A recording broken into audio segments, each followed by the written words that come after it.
আসসালামু আলাইকুম। আশা করি সকলেই ভালো আছেন। ১৯তম শিক্ষক নিয়োগ নিয়ে আপনাদের মনের মধ্যে অনেক ধরনের কথা যে কবে নাগাদ ১৯তম শিক্ষক নিয়োগ সার্কুলারটা প্রকাশ করা হবে। তো আজকে কিন্তু আপনাদেরকে সর্বশেষ যে আপডেট তথ্যটা আপনাদেরকে দেওয়ার চেষ্টা করব। ১৯তম শিক্ষক নিবন্ধন নিয়ে একটা কিন্তু ডেট অলরেডি দিয়ে দিচ্ছে এনটিআরসি। তো যদিও সেটা অফিসিয়ালি প্রকাশ করে নাই, তো সম্ভাবনা আরকি একটা ডেট। তো আপনারা কিন্তু এই ডেটটা শুনতে পারবেন আমার এই ভিডিওটার মধ্যে থেকেই।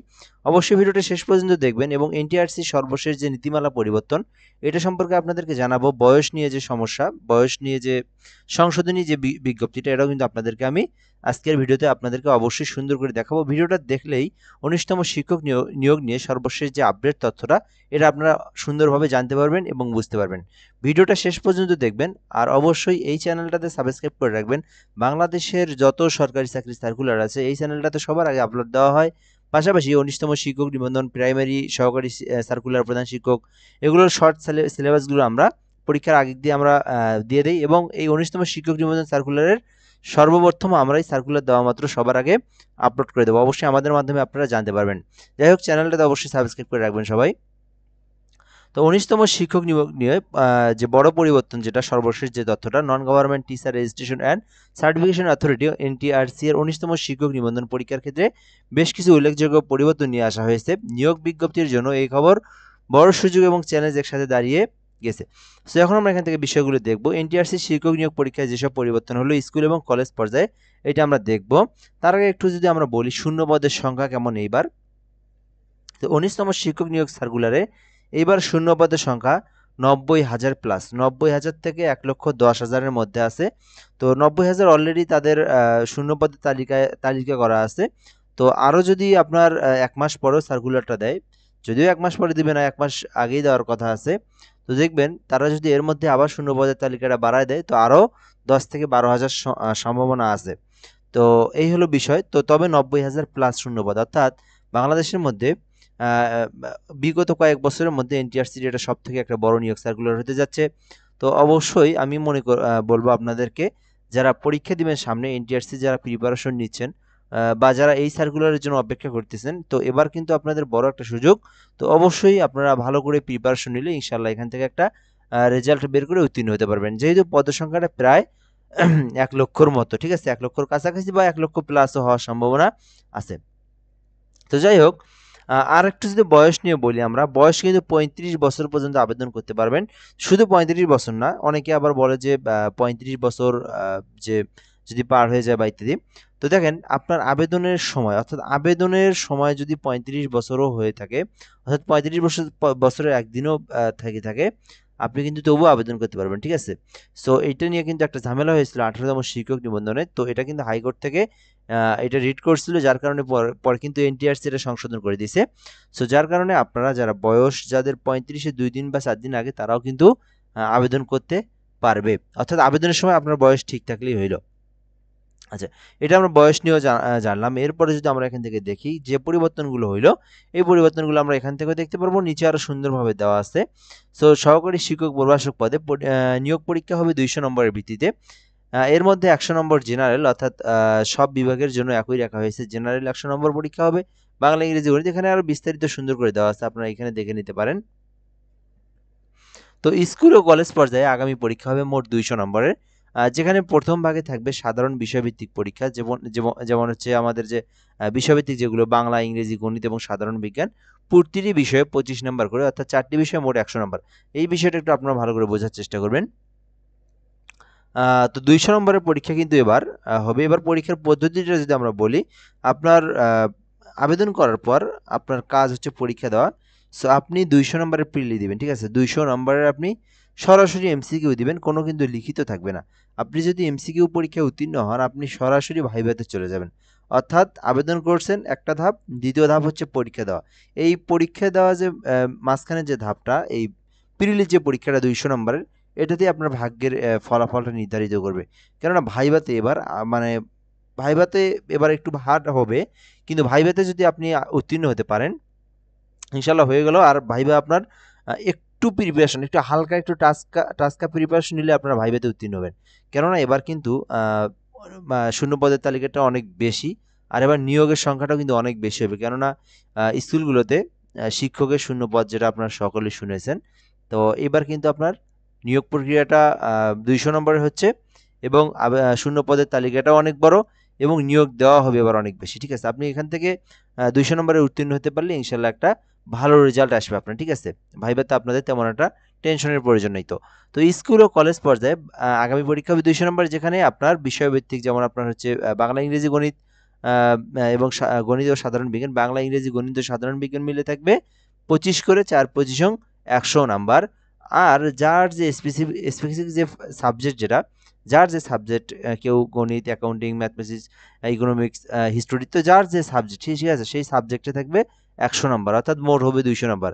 তো আপনি অনার্সে, ডিগ্রিতে, ফাজিলে যেটাই হোক, তো আপনি কিন্তু আপনাদের একটা নির্দিষ্ট যে সাবজেক্টটা আছে, সো আপনার সেই সাবজেক্টটা আপনারা ভালো করে পড়বেন, কেননা স্পেসিফিকই ওই সাবজেক্ট থেকে আপনার 100 মার্ক থাকতেছে।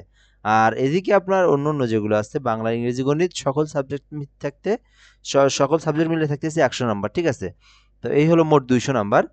তো তো আপনারা অবশ্যই দুটোতে প্রিপারেশন নেবেন, তবে আপনার যে সাবজেক্টটা ওইটার উপরে ভালো আপনি একটা গুরুত্ব দিবেন। ঠিক আছে, ওইখানে আপনার 100 নাম্বার থাকতেছে, তো শুধুমাত্র কিন্তু 80 মার্কে পাস মার্ক। ঠিক আছে, আপনারা একটু বোঝার চেষ্টা করবেন আমার কথাগুলো।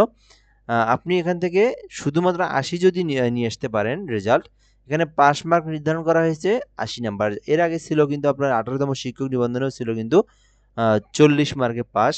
তো এবার কিন্তু আপনার 80 মার্ক লিখিত থাকতেছে না, এমসিকিউ দিলেই আপনার 200 নম্বরের মধ্যে 80 মার্ক পারলে আপনি উত্তীর্ণ হবেন। যাই হোক, এই বিষয়টা আমি একটু ভালো করে বোঝানোর চেষ্টা করলাম আপনাদেরকে। সো এরপরে যদি বলি মাদ্রাসা পর্যায়ে যারা আলিয়া মাদ্রাসা থেকে যারা পরীক্ষা দিবেন, তো তাদের সিস্টেমটা একটু ভিন্নভাবে হবে। সো এখানে বিষয়ভিত্তিক পরীক্ষাই থাকবে 140 নাম্বার, অর্থাৎ এখানে আপনার বাংলা, ইংরেজি, গণিত, বিজ্ঞান, ঠিক আছে, সো এগুলোতে থাকবে আপনার 60 নাম্বার। আর আপনার বিষয়ভিত্তিক থাকবে 140 নাম্বার এবং পরীক্ষায় সাধারণ বিষয়ভিত্তিক অংশ হবে 60 নাম্বার। ঠিক আছে, সো অর্থাৎ বাংলা, ইংরেজি, গণিত, সাধারণ বিজ্ঞান এগুলোতে থাকবে 60 মার্ক, এগুলোতে থাকবে 140 মার্ক এবং আপনার যে সাবজেক্ট ভিত্তিক যে সাবজেক্টটা ওইটাতে থাকবে 40 মার্ক, অর্থাৎ মোট হচ্ছে আপনার এটাতেও 200 নাম্বার মাদ্রাসা যারা। তবে এখানে আপনার হচ্ছে একটু ভিন্ন, এটাই যে আপনার বিষয়ভিত্তিক থাকতেছে 140 আর হচ্ছে আপনার সাধারণ বিষয়ভিত্তিক থাকতেছে 60 নাম্বার। ঠিক আছে, এই মোট হচ্ছে 200 নাম্বার।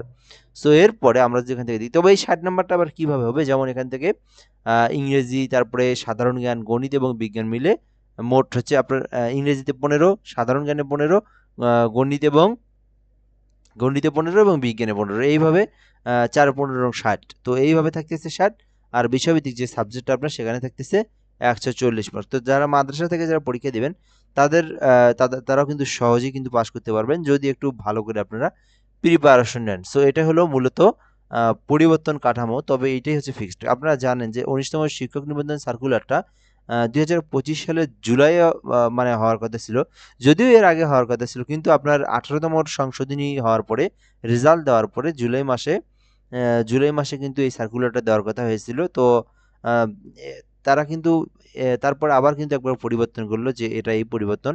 মোট কিন্তু আপনার এই 25 সালে 19তম শিক্ষক নিবন্ধন সার্কুলারটা এইটা নিয়ে 4 বার তারা পরিবর্তন করেছে। ঠিক আছে, আপনারা অনেকেই জানেন, অনেকেই জানেন না, 4 বার এটার নীতিমালা পরিবর্তন করেছে, পরীক্ষার সিস্টেম, ক্যাটাগরি, বিভিন্ন কিছু তারা পরিবর্তন করেছে। সর্বশেষ এই পরিবর্তনটাই আছে, আশা করা যায় এইটা চেঞ্জ হবে না। তো এখন যদি আমরা বলি কবে নাগাদ পরীক্ষাটা হবে, এটা যদি আপনারা জানতে চাচ্ছেন, এটাই আবার আসলে এই বিষয়টি সকলে জানার চেষ্টা করেন যে পরীক্ষাটা আসলে কবে হবে, অর্থাৎ সার্কুলারটা কবে প্রকাশ করা হবে। তো সার্কুলারটা এই নভেম্বর মাসের 26 তারিখে সম্ভাবনা আছে। তো একেবারেই শিওর না, কারণ 19তম সম্পর্কে শিওরিটি কেউ দিতে পারতেছে না। ঠিক আছে, সো 19তম শিক্ষক নিবন্ধন নিয়ে অনেকে অনেক কথাই বলে। এখন এমন একটা অবস্থা হয়ে গেছে যে 19তম শিক্ষক নিবন্ধন যতদিন পর্যন্ত সার্কুলার প্রকাশ করেনি, ওয়েবসাইটে পাওয়া যায়নি, তার 10 মিনিট আগেও কারো কথা বিশ্বাস করা যাচ্ছে না। কেননা এখানে হচ্ছে যে বলে তার দোষ না, এই দোষটা হচ্ছে এনটিআরসির। কেননা এনটিআরসির আপনারা যারা যারা এই যে বিসিএস প্রিমিয়ারলি যারা জানে, বা যারা ইউটিউবার বা যারা এগুলো নিউজ দেখে, শুধুমাত্র তারাই জানে যে এনটিআরসি বারবার তারা কথা দিয়ে কথা শুধু ডেট পিছিয়ে দিচ্ছে। তারা বারবার বিভিন্ন প্রসেস চেঞ্জ করতেছে, পরীক্ষার নীতি চেঞ্জ করতেছে, সময় চেঞ্জ করতেছে। এটা আসলে আমাদেরও কারো দোষ না, এটা হচ্ছে যারা ইউটিউবেও অনেকে বলে বা অনেকে ফেসবুকে বলতেছে সার্কুলার প্রকাশ করবে, তাদেরও দোষ না। তো তারা নিউজ হয় কিন্তু, ঠিক আছে, নিউজ হয়, তারা বলে কিন্তু তারা আবার পিছিয়ে দেয়।